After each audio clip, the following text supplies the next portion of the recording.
Speak on this show, 2021, episode 14. It's a Help Me Understand Saturday, y'all. Help me understand. Y'all ready? Let's go.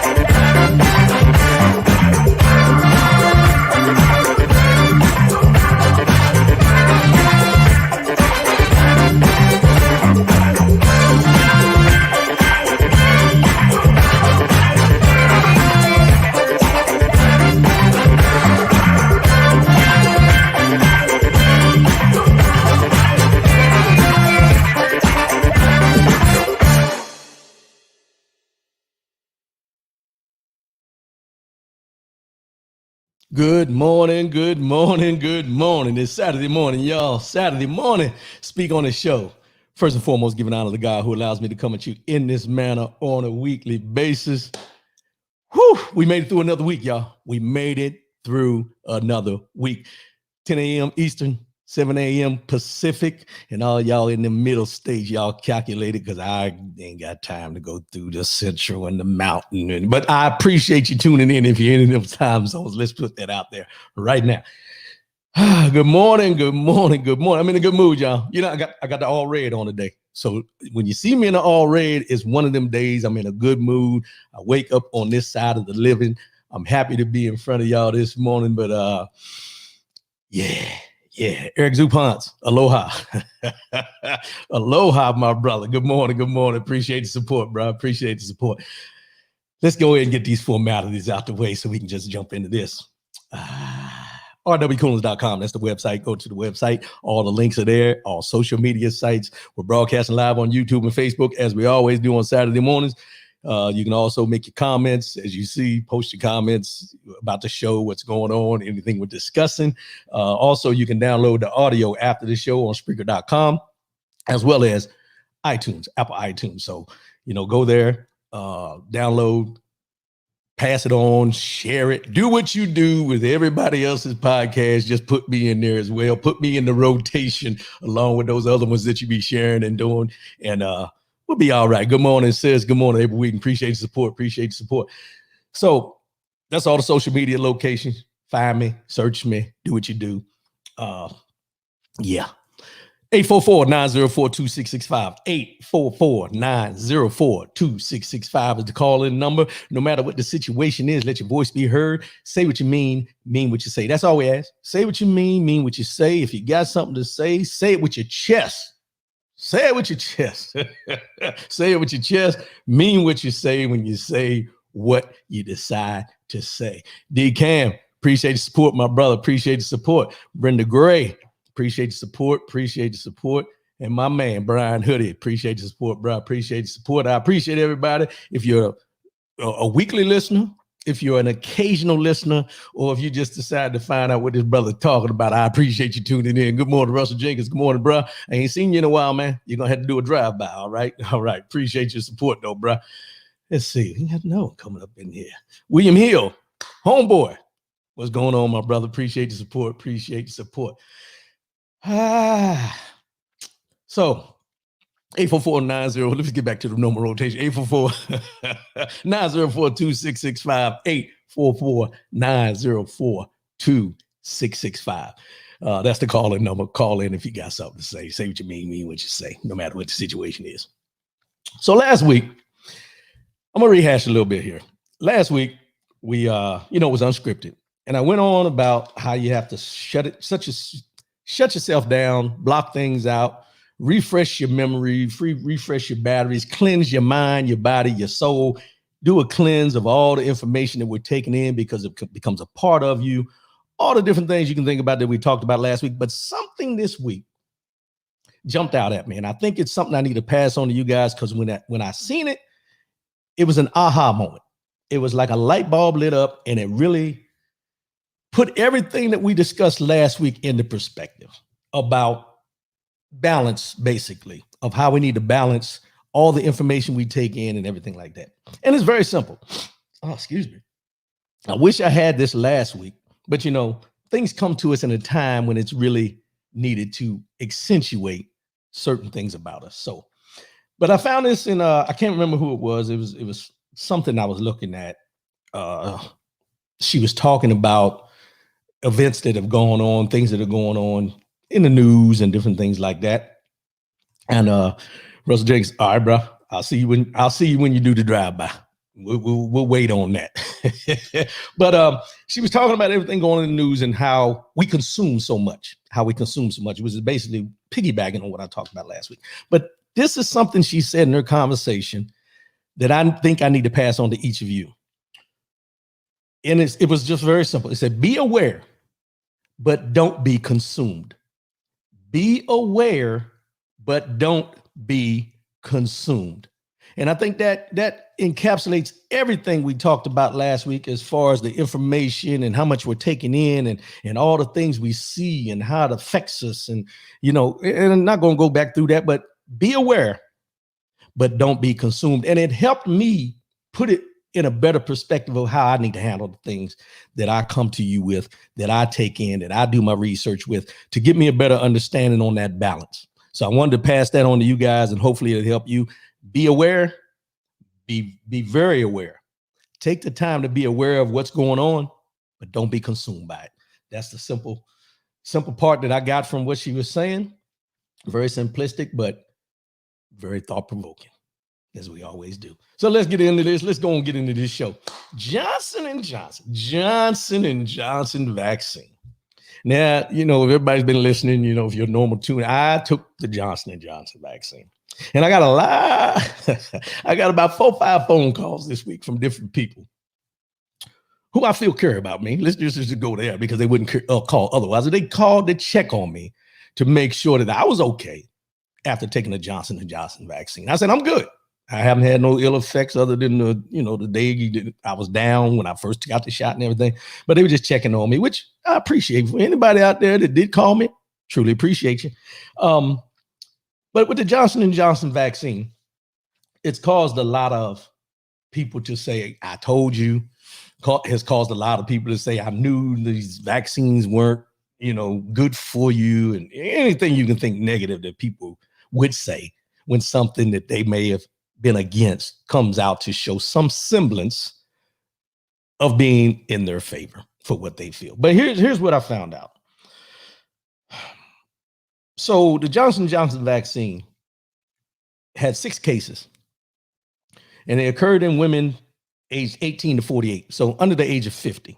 6 women, and between 6 and 13 days after they received the Johnson & Johnson vaccine is when they had things happen. One of the 6 cases was fatal, and one of the things it caused, it says, the FDA made it clear that the cases in question were also associated with an atypical reaction to the normal drugs used to dissolve blood clots, which actually counterintuitively worsened the problem. One of the 6 cases was fatal. Another individual remains in critical condition. So that's where we're at. But let's put this in perspective, because I think people, and like I said, I appreciate the phone calls. Now, I appreciate people being concerned if you know anybody that got the Johnson & Johnson vaccine. But I think we need to put it in a perspective of, we're talking about 6 cases out of 6.8 million people vaccinated in the United States of America. 6 cases out of 6.8 million people. Now, if you do an analysis of how many people that this is affected compared to how many people actually had the shot, is very minimal. Very minimal. So you're talking about 6 people out of 6.8 million. Yes, we should be concerned. Don't get me wrong. I'm not telling you not to be concerned about it. If you got the Johnson & Johnson vaccine, you should be concerned about it. I'm concerned. Well, let me put it this way. I'm aware, but I'm not consumed. See how that works? I'm aware of everything that goes on with the vaccine now that this has happened, but I'm not consumed with it, because it's something that I think has affected these 6 people, but out of 6.8 million, and I'm one of those people, I'm pretty good, I think. So, and what the symptoms were, what they've been having, and what they tell you to look for if you had a Johnson & Johnson vaccine is severe headaches, abdominal pain, leg pain, shortness of breath within 3 weeks. If you've had any of those within the 3 weeks after the shot, you need to contact your healthcare provider. So that's where we're at with the Johnson & Johnson vaccine. Haven't heard anything about Moderna or Pfizer or anything like that, but the Johnson & Johnson is the one. So they pulled it. They're not giving Johnson & Johnson anymore till they do no more research. Understandable. But here's, I think, what people need to understand as well. When you talk about this vaccine as a whole, if you recall, this has been rolled out way in advance of what normally is done with vaccines. The studies, the case studies that are done before they put it out on the streets was not done to the extent that it's normally done. So something like this with the blood clots and these 6 people that had these effects is to be expected when you haven't had a chance to test everything the normal process and the normal way. Just something I want to put out there for people to understand. When they call clinical trials, when they do that, this was not something that they could do the full extent of the clinical trials. It was very minimal. So that's where we're at with the Johnson & Johnson. So let's just hold on to that. Be aware, but don't be consumed. Transition. Qualified immunity. Now, when I heard this the other day, I really had to get into understanding what this was. And qualified immunity is something that police officers, it's normally for where'd it go? Police officers, legal officials, federal. Here it is. One of the many provisions, people that have qualified immunity are for all local, state, and federal law enforcement officers. So what this does, in the big scope of things, qualified immunity gives them leeway as far as being prosecuted for something that they did to someone, as far as a senseless killing, police brutality, all these things, where qualified immunity kind of shelters them from the charges that could be brought against them. So this week, New York voted Thursday to end qualified immunity for police officers. New York is the first state to do this. The decades-old protection has prevented officers from being sued or liable for misconduct. New York is now the first city in the country to end qualified immunity. The measure was passed as part of a package of police reform bills. Critics argue scrapping the protection will make officers less aggressive in fighting crime if they have to worry about lawsuits. Let me read that part again, because I think it's something that you really need to listen. Critics argued scrapping the protection will make officers less aggressive in fighting crime if they have to worry about lawsuits. Well, yeah, they should have to worry about lawsuits. They should have to worry about lawsuits, and they should be held to the same standard as anybody else. Just because they wear a badge, just because they're police officers, does not mean that they should be able to do anything and have immunity from any punishment. That's my opinion. That's the way I look at it. And for people to say, the ones that are against this, to say that it will cause them to be less aggressive, then maybe if they're less aggressive in fighting crime, they'll be less aggressive to pull the gun and shoot someone for a normal everyday traffic stop, or not understanding, what the differences are between a gun and a taser. But we're not going to go there today. I'm going to leave that alone for another time. City Council Speaker Corey Johnson, however, said it has been used to deny justice to victims of police abuse for decades. Now, when you get into the history of this, there's some history behind this. When you talk about this, good morning, Leslie Ambush. Good morning, Cuz. Appreciate your support. There's some history behind this, because qualified immunity is rooted in our nation's history of systemic racism. Qualified immunity denied freedom riders justice and has been used to deny justice to victims of police abuse for decades. It should never have been allowed, but I'm proud that we took action today to end it here in New York City. So this was from Corey Johnson, the City Council Speaker. Now, also included in this, the House of Representatives on Wednesday night, on a party line vote, the Democrats, Republicans, no Republicans voted for it, all Democrats did, was the George Floyd Justice in Policing Act. And one of the many provisions in this George Floyd Justice in Policing Act is it would eliminate qualified immunity, as I mentioned, for all local, state, and federal law enforcement officers. And this would be full. This will be across the United States as a whole, because it's in the House of Representatives. As I said, it passed there, probably won't get past the Senate. However, it's a step in the right direction. Qualified immunity, is something that I truly feel, in my opinion, that, it should be eliminated. I mean, there's cases where you have to look at it. I mean, let's just put it in perspective of this. If a police officer is brought up on charges, say if an officer does something to me and I feel like I want to take him to court because I feel like I was unjustly treated, I was beaten, anything you can think of, I want to take him to court. It should be looked at the same way it does for anything else that we go through. Because if I go to court for something I've been charged with or I've been accused of, it's on the person that's suing me, prosecuting me or whatever to show the evidence that I was in the wrong. Why police officers haven't had to be held to this same standard, I don't understand, but it goes back way a long time ago. But it should hold the same weight as if it was a normal everyday citizen. That's why I'm for it. Call it what you want, but we need to start putting something in place that holds these police officers accountable where they don't feel that they're above the law, because they are supposed to be enforcing the law. Josh Boyd, appreciate you, bro. Appreciate you. Thanks for tuning in, bro. Happy belated birthday too, my brother. Happy belated birthday. Good seeing you last weekend. So when you get into that, qualified immunity. But now let's transition, because with this qualified immunity comes police training.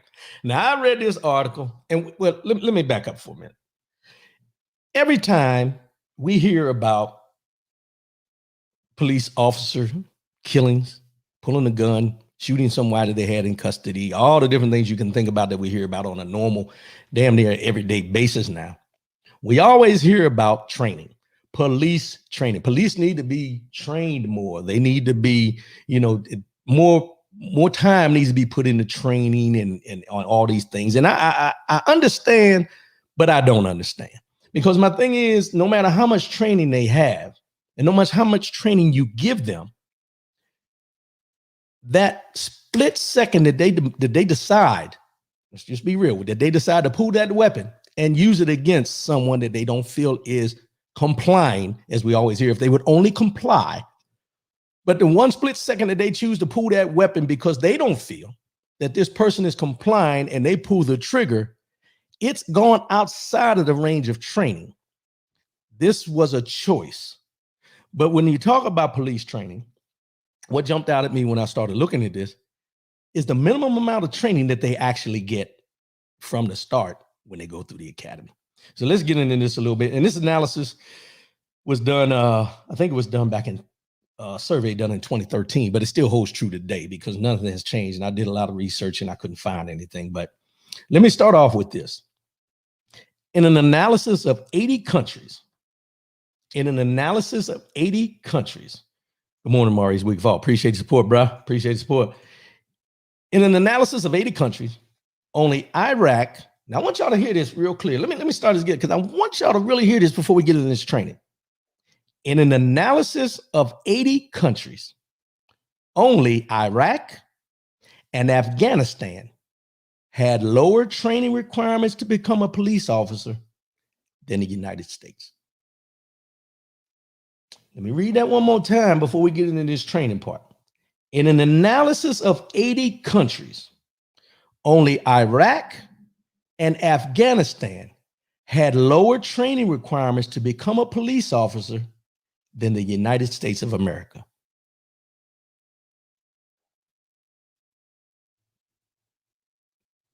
Oh, I was letting that marinate in your brain juices for a little bit so y'all get where I'm going here. 80 countries. And we're number 3 at the bottom. We're in the bottom 3 of what the requirements are to be trained, or the training requirements that they have to become a police officer, behind Iraq and in front of Iraq and Afghanistan. We are the lowest bottom rungs of a ladder, the lower 3. Good morning, Jacqueline Diggs Barnett. Good morning, appreciate your support. We're at the bottom of what the requirements are out of 80 countries. So there's 77.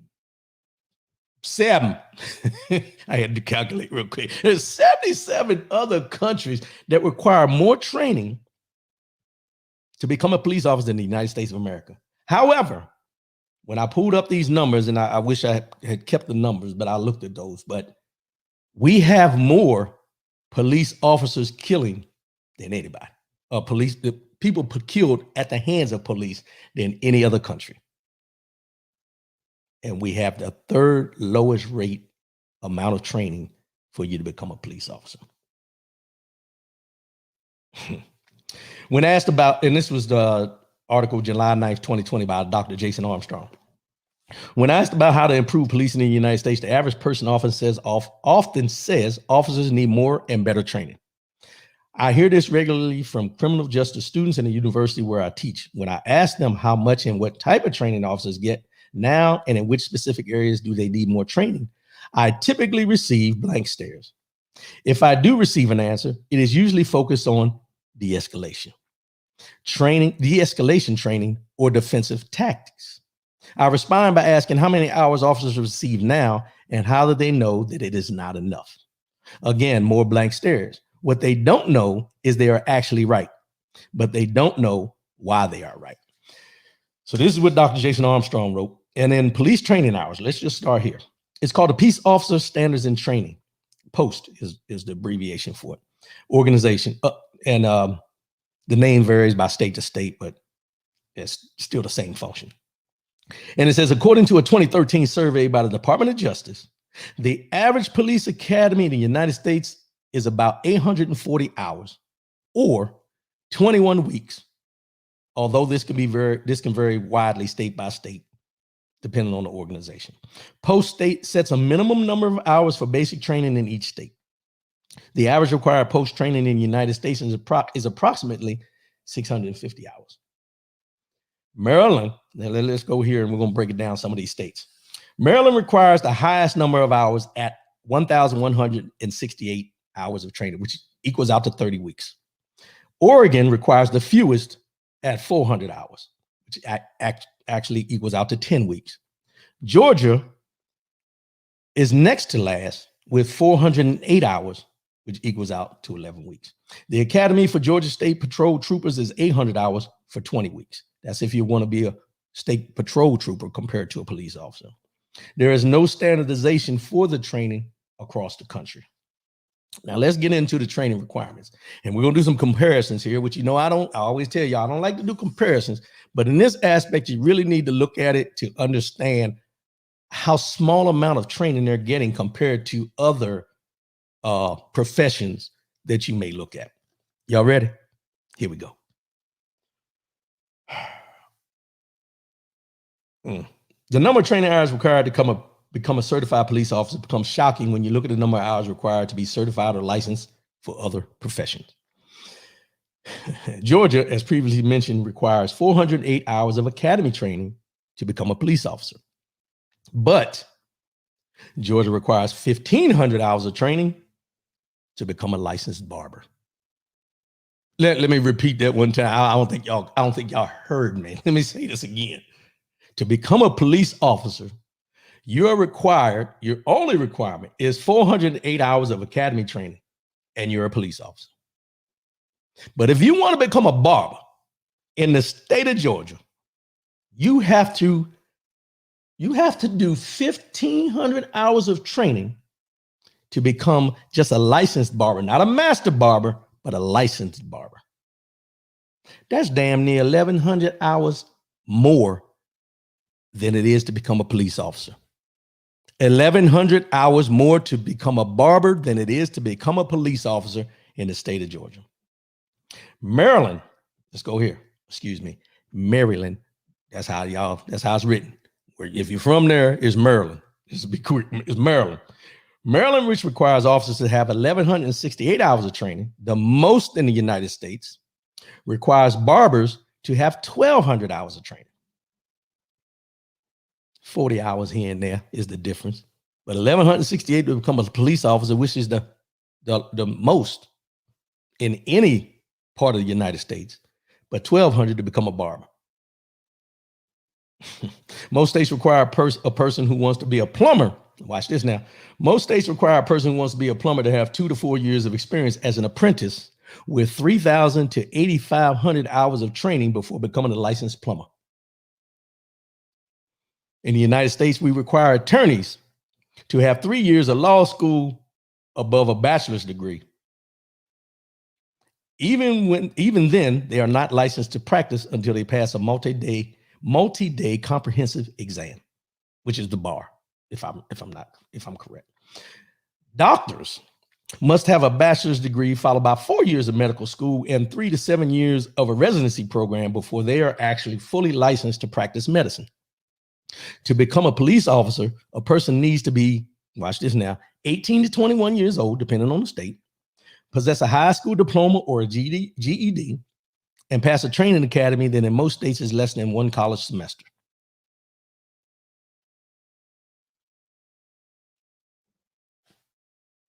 So you're telling me, and I want you to think about the difference between the person cutting your hair and the person issuing you a ticket. Who do you trust more? Do you trust the person with the clippers over top of your hair? Because your hair grow back depending on who you are. Let's be real. As a barber, precision. But he's got to have 1,500 hours of training. A police officer, 408 hours. He carries a weapon. He has the authority to pull you over at any time he chooses. Your life is in his hands or her hands when they choose to pull you over for a citation or otherwise. And in order to become a police officer, you only had to do 408 hours of academy training. That was in Georgia. Maryland requires 1,168 hours. But to become a barber in the same state of Maryland, it requires you to have 1,200 hours of training. The barber cuts your hair. The police officer is sworn to protect and to serve. And then we wonder why. Good morning, Ms. Akins. Good morning. Appreciate the support. We wonder why these situations that we continue to see continue to happen. Now, I'm not going to blame it all on training. Let's just be honest here. I'm not going to blame it all on training because we've all seen it. We've seen it this week. I know everybody's seen it. And I hate to rehash all these different incidents that go on. But we've seen this week with, was it Dante Porter? With the officer, or I can't remember his last name. I'm sorry, y'all. But everybody knows she shot him. Her defense was she was reaching for her taser. The training that we've shown and everybody's been seeing on TV, they've been talking about is the weight, the difference in the weight of the taser compared to the gun. You carry the gun on your dominant side, the taser's on your less dominant side, all the different things that they've been talking about. But the question would be, do they do this in training? Now, I say that with the same aspect of, even if they do it in training, is it followed on the street? Now, they said she was on the force 20-something years. She is a trainer, as well as part of the union. So the question comes into play, what things that she overlooked or what things that she said slid by the wayside because she's part of the union that has told people that are in the union that work for the police department that they don't have to follow and so on and so forth. You know where I'm going with this. But to be a barber, you gotta, because let me just, I'm a caveat here because I wanted to be a barber, excuse me. I cut hair while I was in the military at different bases. I cut everybody. Everybody had the same haircut, but I was good at that haircut. Let's just be real. But I didn't have any formal training. But in order for me to get my license to actually do what I was doing, I would have had to go to school for 1,500 hours just to be a barber. But in the state of Georgia, if I want to become a police officer, I only go to school for 400 hours. Let's wait to. Which one am I going to be more invested in? Or which one do I want to do quicker just so I can get a job and have a job and know that I'm getting a paycheck? These are the things that happen. Good morning, Jeff K. I appreciate the support, bro. Ms. Akins, right on time. Dante White, thank you. Thank you very much. I couldn't remember. The police officer's name, her name was Potter. I'm sorry, I mixed those up. Her last name was Potter. But as I was saying, Thank y'all for the information. When you analyze this from the big scope of things and you talk about training and being a military member, you go through training consistently. It's always a training opportunity. That's what they say. Mistakes is a training opportunity because you learn from it, all these different things. But police officers in the beginning, they only have to have the minimum amount anywhere is 480. The maximum amount in the state of Maryland, which is the most of anywhere, is 1168. And we're wondering why we have this problem. Now, it's twofold. Let's be real. Because some of these police officers who do have the training choose not to use it, depending on who the person is that they're arresting, citing for infractions, and so forth and so on. I'm not here to judge what their decisions are. I'm not here to judge why they became police officers, because I think that is one of the main questions we need to ask and find out is what made these people want to become police officers? Is it to protect and serve, or is it to have the authority over people and treat them the way you want to treat them because you got a badge and you have a gun? All these things should be taken into account, right? Even outside of the training aspect. I mean, training is a small part of anything that we do in life. But you have to be serious about it when you do it. And the things we keep seeing over and over and over again, it really makes you question when people say police reform and defund the police and all this. The money that goes into the policing or the police departments that they use to buy these tanks from the military that they don't use no more, armored personnel carriers, and all these SWAT teams where you see them come out with all this gear on and everything like that. They're investing in that, but they're not investing in the people with the training to do the jobs that they were hired and sworn to do. Which way do we go? But they're upset because the qualified immunity is being taken away. Well, if you're training the way you're supposed to be training and you're doing your job the way it's supposed to be done, how is it that you're more concerned about losing qualified immunity rather than getting the proper training and treating the people the right way when you come into these confrontations? Now, as I was mentioning about complying, we always hear them say when it comes to African Americans, and let's just be real here. Whenever something happens to an African American, he's shot, he's killed, or anything, or he's beaten, or in the George Floyd incident where the guy's sitting on his neck, Rodney King, we can go through the whole list of them. And the first thing they say, well, if he only would have complied. Well, I know everybody who watches the news, everybody that sees on Facebook, because it was all over Facebook, has seen many times where people of non-color aren't complying and they live to see another day. I seen one the other day where the police officers had a guy pulled over. The police officer was standing there and was holding on to the truck as he pulled off going down the street. 60-some-year-old white man riding down the street with the police officer hanging off the door while he's speeding down the road. No shots fired. No shots fired. Mind you, he was holding on to the door, but there was 4 other policemen standing out there at the time when it happened. No shots fired. So when we start asking these questions about, wait a minute, you shot him and your excuse was you were reaching for your taser. But in this other person who you say, well, if this person would have only complied, he wouldn't have got shot. But the person that doesn't comply to the full extent of not complying, there's no shots fired, there's no tasers pulled, nothing whatsoever. These are the visuals that we see that cause us to question everything about policing and how they're policing and who are they policing and in the manner that the policing is being done.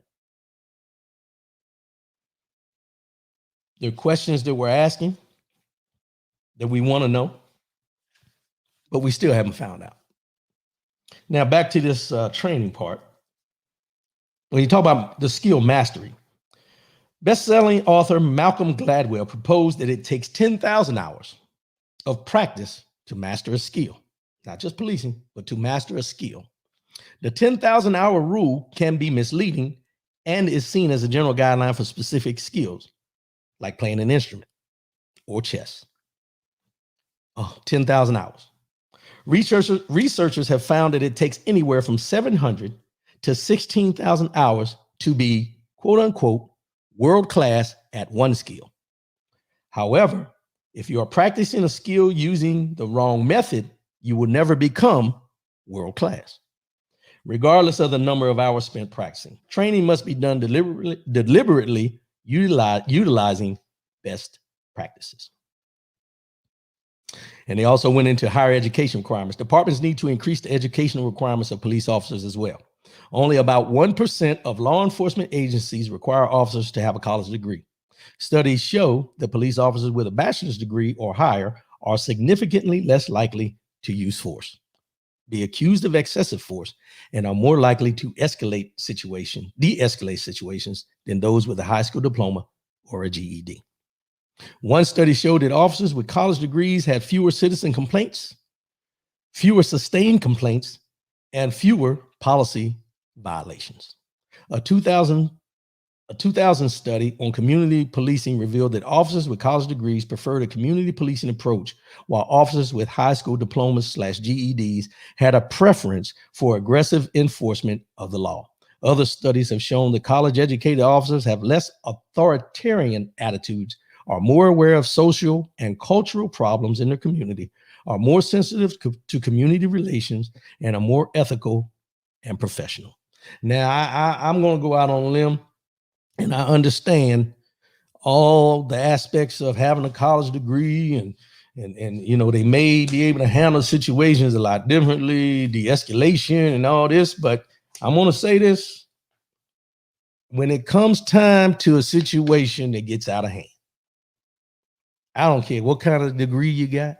I don't care how much training you've had. It falls on the person.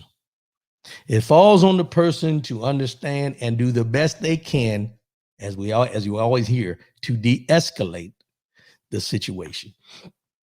And I'm going to ask this question as well when we talk about this. Sean Chaney, what's going on, man? Appreciate the support, bro. Appreciate you. So I'm going to ask this question here.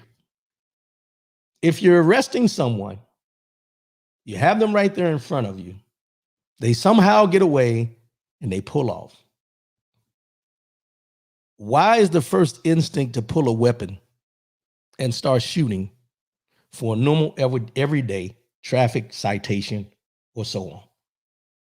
What is the reasoning behind pulling a weapon to shoot at a person who you just pulled over for a broken taillight, swerving, crossing the line, passing in the wrong zone, any of the things you can think about as a normal traffic citation? Why are we pulling weapons and shooting at the person as they're fleeing in any situation? Just a question. Just a question. Transition. WWB, DWB. Y'all know what it is. Y'all know what it is.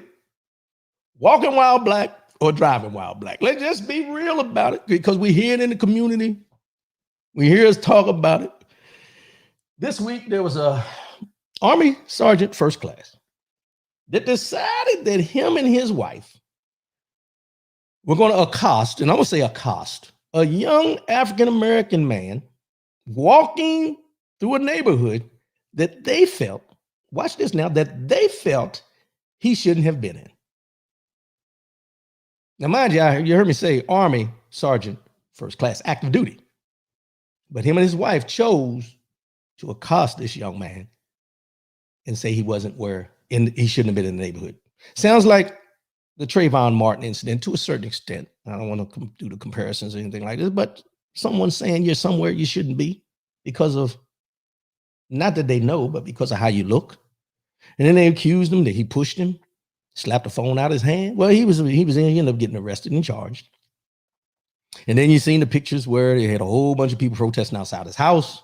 Now his family's under witness protection, and he's under witness. They put his family under witness protection because of something he did. But I digress.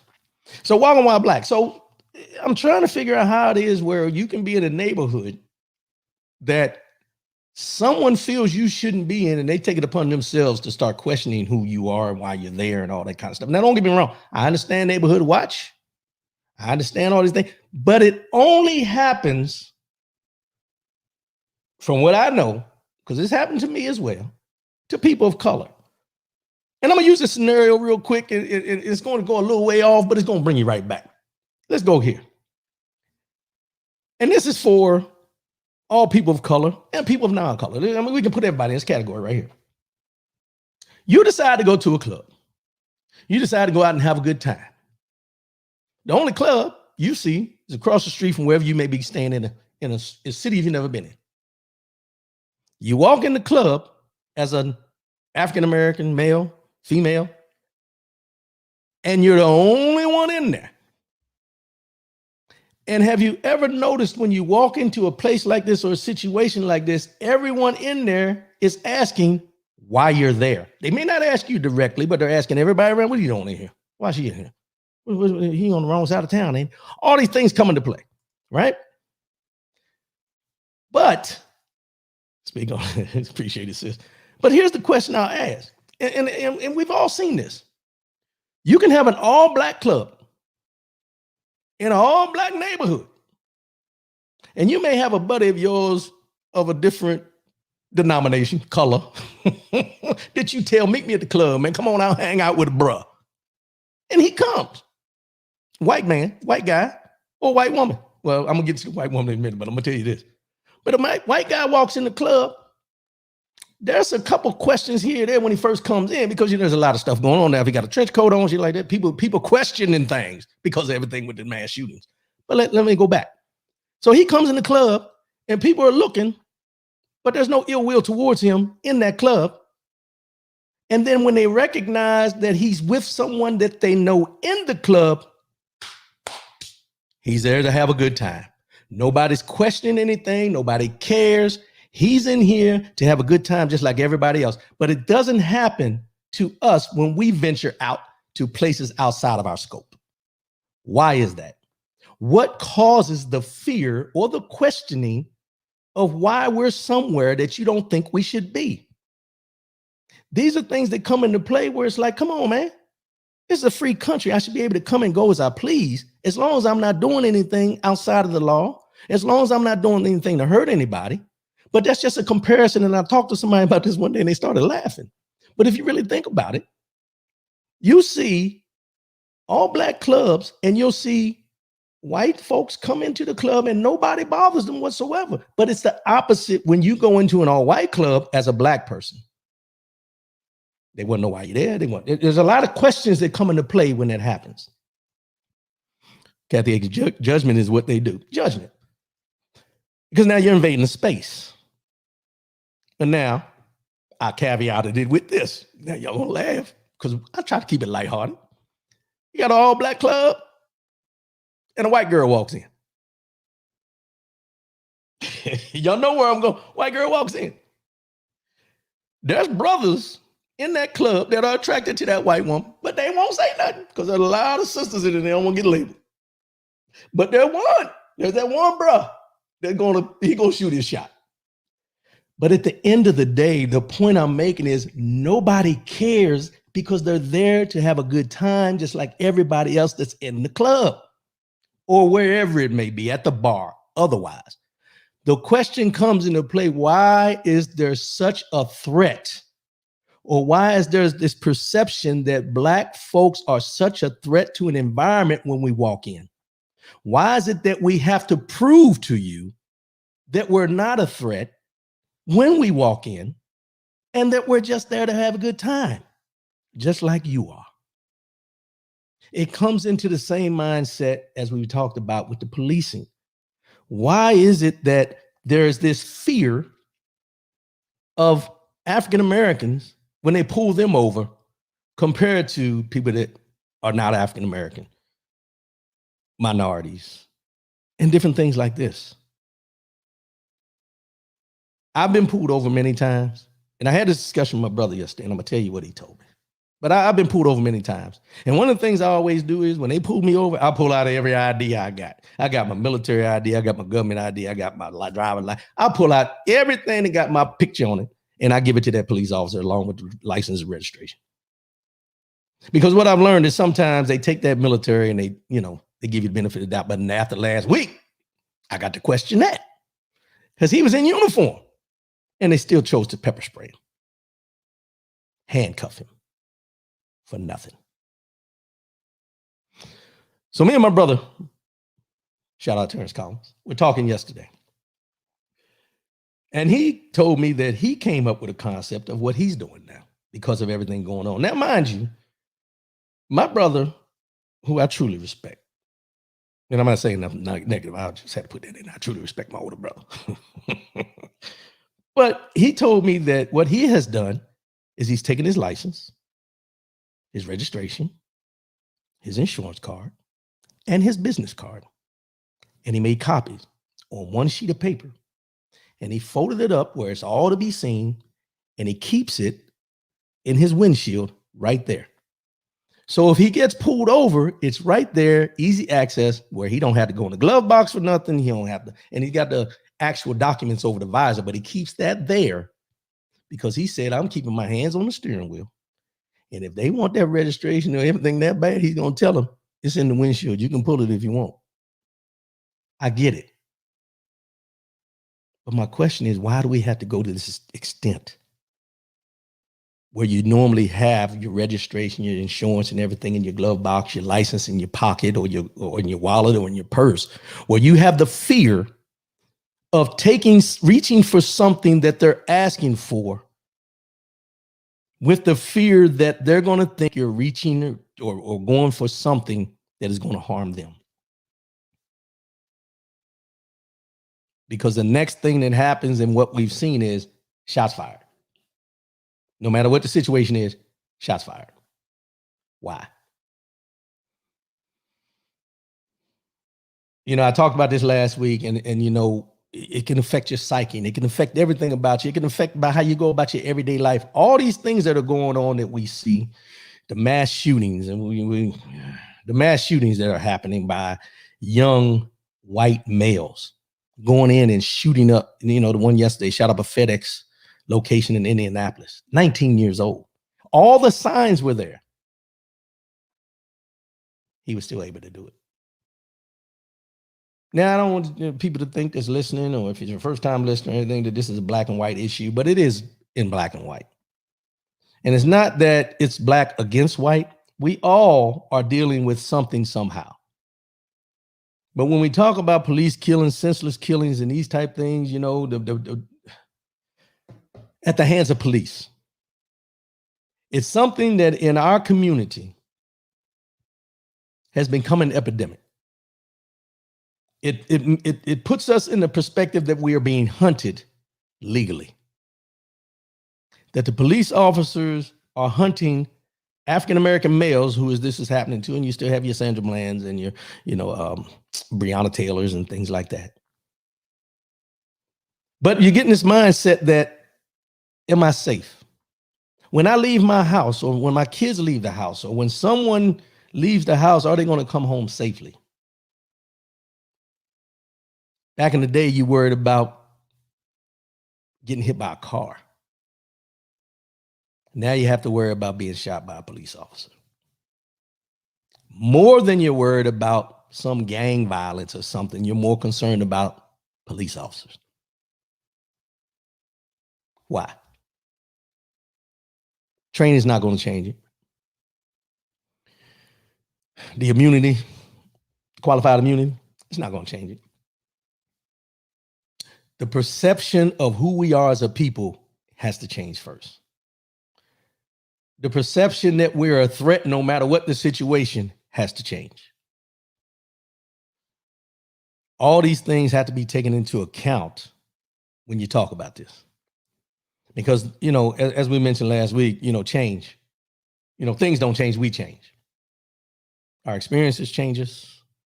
All these things happen. What we see changes us. Everyday life changes us. How we react to that change is what makes the difference. As I always say, we got work to do. Mind, body, and soul segment. Let's get into this. Now, today's mind, body, and soul, 2021, year of working on yourself, self-love, self-help, help somebody, and we're taking it one day at a time. But this is something that goes away from what we've been talking about today. And it's something, two very simple words that I think everyone should take the time and really process and really process. Jacqueline Diggs Button, wow, now that's the truth. Fear law enforcement more than gang members. Yeah, in reality. You know, I remember as a young man, I'm going to transition here for a minute from the mind, body, and soul, but I remember when I was stationed in Denver, Colorado between the years of 87 to 90. And the Bloods and the Crips had come from LA and they started infiltrating into Denver, Colorado. And, you know, I couldn't come out the house like this, not with all this red on. I was a target. But you've seen all these different things where some, you know, there was an incident I remember one time where a guy was riding home on his bike and he had just left McDonald's. He had his uniform on for McDonald's and it was blue. Crip shot him, killed him, riding his bike home from work. Never did anything. He was just riding home from work. Blue uniform for McDonald's, they shot him dead. Those are the things that used to put fear in us within our community. It's transitioned. Now it's not a red gang or a blue gang. We look at it as law enforcement gang. Do they have my best interest in hand if they pull me over for speeding? Because we all speed. Let's just be real. If you're going over the speed limit 1 mile, 2 miles, you're speeding. Let's just break it down in perspective. They might not pull you over unless you don't 10 over, but you're already speeding. Just be honest with yourself. Kathy Higgins, it's surprising we serve with people like that soldier, wolf in sheep's clothing. You know, I didn't want to get into that.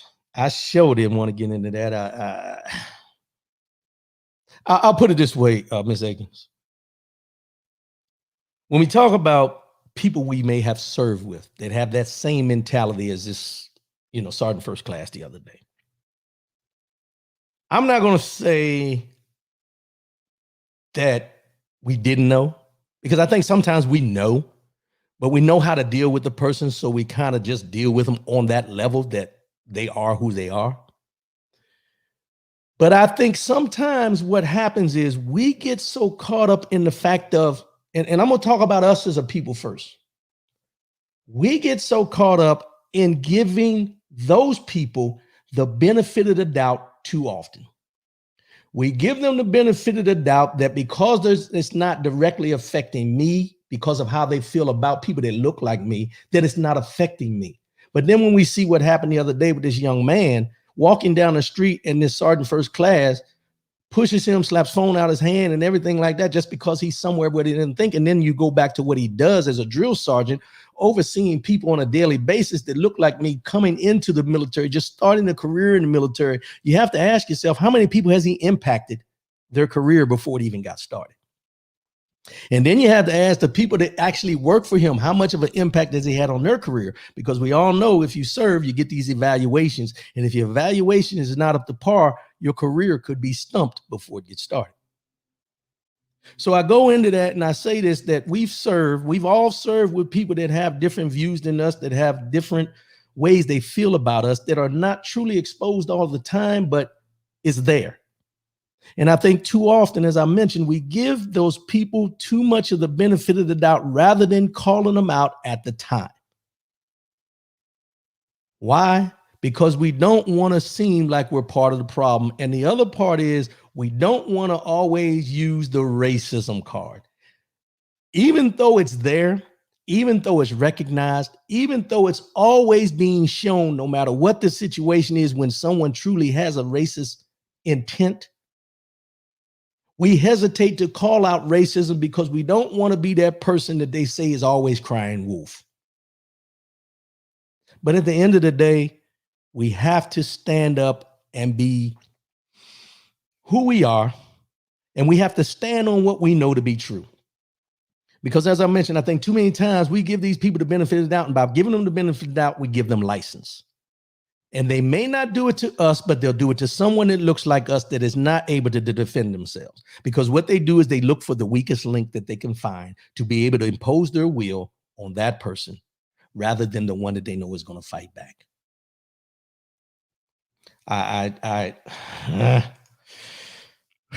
Terrence Collins, Spreak, bro. Great show. Appreciate your support.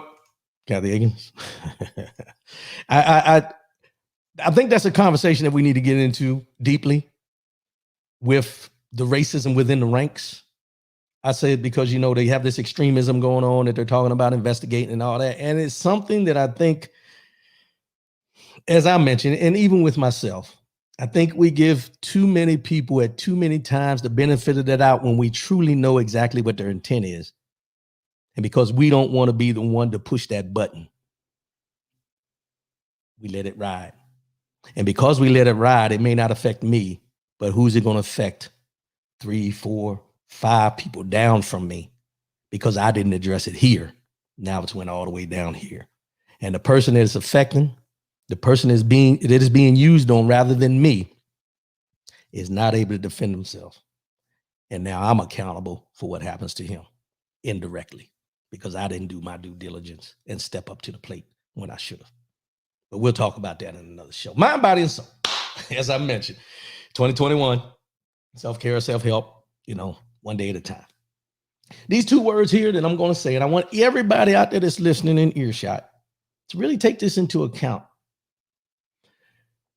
2 of the most powerful words, because for what you put after them shapes your reality. These are 2 of the most powerful words because whatever you put after these 2 words actually shape your reality. And those 2 words are, I am. I am. I am somebody. I am worthy. I am enough. I am me. I am somebody. See how simple that is?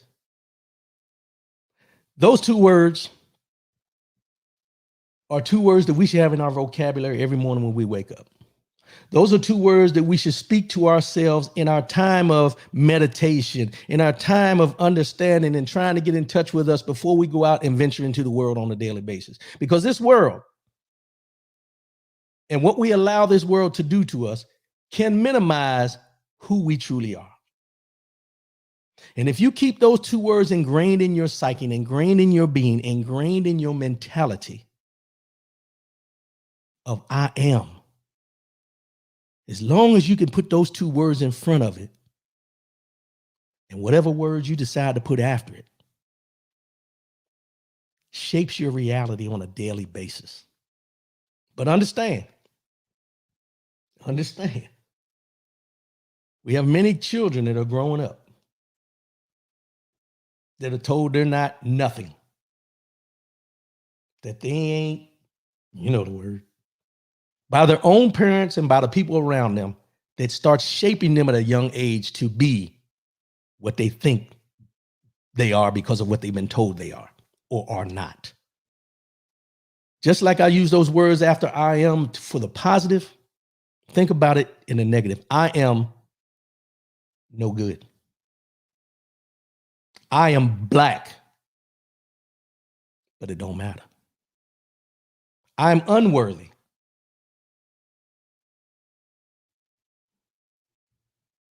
Words matter. Words matter. And I think something that we need to do in our psyche, and I'm about to hit the double nickel. For y'all don't know, no double nickel, 55. Buddy of mine, I talked to him yesterday. He said, boy, you about to turn a double nickel. I said, yeah, and I still ain't worth a dime. Jokingly. But you can get that psyche to think you are unworthy of anything, to think you are less than, to think that you are what people portray you to be because you haven't taken the time to recognize what you are. This is where we have to get better with ourselves and know that we're worthy of things, know that we matter. Know that you truly matter, not only to everyone around you, but to your damn self.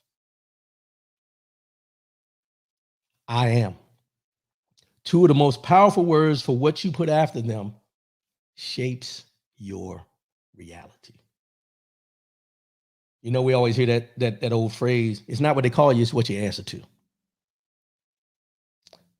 Start answering to who you are before you start answering to what everybody else thinks you are. We're all worthy. We're all created in God's image. We're all God's children. And we're all worthy to be treated as human beings across the board. But you got to treat people in the same manner you want to be treated. Just remember those 2 words as you go forward. I am. Let that shape your reality rather than saying I'm not, or I ain't, or you ain't. All the negativity we gotta start pushing it out of our vocabulary and start speaking positive, putting positive aspects into the world. And as we talked about last week, you can get consumed. Be aware, but don't be consumed about everything that's going on in the world. Don't let it shape your reality. Sometimes you just got to go to that prayer closet or that little space you go to meditate and do that, and just realize that you are who you choose to be, because I am somebody. Use it for what you want to use it for. Use it for what you want to use it for. Let's go ahead and wrap this thing up. I appreciate everybody tuning in today. We'll be back next week, God willing. Still debating whether I'm gonna do a show the weekend of my birthday, April 29th. For all y'all that want to send cards and gifts and everything, I'll post the address. I'll put the address up where y'all can send them. You don't have to send them express mail. You can send them by, Stagecoach, however, as long as it gets here. I appreciate everybody for tuning in. I appreciate y'all again. And hey, as I mentioned in the beginning, what we talked about last week on the unscripted, be aware, but don't be consumed. Take it into account, listen to it, whatever you do to get your bearings, but always remember, no matter what you consume, let you know I am. Two of the most powerful words for whatever you choose to put after them will shape your reality. As I always say before I sign off, make sure you share the shows too. Keep sharing, keep subscribing, keep sending people look at it, download the audio on Spreaker.com and iTunes, all the different platforms. Go to the website. I'm getting ready to upgrade that a little bit. I got some changes I need to make, but it's all there. Website, rwcoolins.com. I appreciate everybody tuning in. And as I always say before I sign off, love yourself. Come on, y'all say it with me today. Let's start over again. As I always say before I sign off, y'all ready? Love yourself, love one another, keep your head up, and most definitely keep your faith in God. He's in control. I love y'all, and I'll see y'all again next week. I appreciate your support. I'm out. Peace.